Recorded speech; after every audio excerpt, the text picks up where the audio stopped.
Lottery ക്ഷേമനിധി board പിരിച്ചുവിടണം, lottery ഡയറക്ടറെ പുറത്താക്കണം ആവശ്യവുമായി കണ്ണൂർ ജില്ലാ ലോട്ടറി ക്ഷേമനിധി ഓഫീസിനു മുന്നിൽ ധർണ നടത്തി. Kerala lottery agents and sellers association INTUC സംസ്ഥാന പ്രസിഡന്റ് തോമസ് കല്യാടൻ ഉദ്ഘാടനം ചെയ്തു.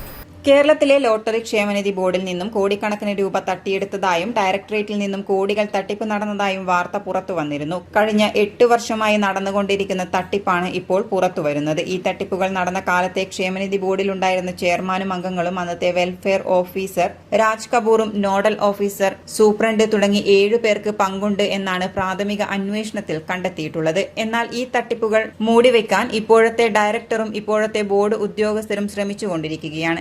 ഡയറക്ടറേറ്റിലും ക്ഷേമനിധി ബോർഡിലും ഉണ്ടായിരുന്ന എല്ലാ ഉദ്യോഗസ്ഥരെയും മാറ്റി നിർത്തി സമഗ്രമായ അന്വേഷണം നടത്തണമെന്നും കുറ്റക്കാരെ മുഴുവൻ നിയമത്തിന്റെ മുന്നിൽ കൊണ്ടുവന്ന് ശിക്ഷിക്കണമെന്നും Kerala lottery agents and sellers association INTUC സംസ്ഥാന പ്രസിഡന്റ് തോമസ് കല്യാടൻ സർക്കാരിനോട് ആവശ്യപ്പെട്ടു. ജില്ലാ പ്രസിഡന്റ് പ്രേംജിത്ത് പൂച്ചാലി അധ്യക്ഷത വഹിച്ചു.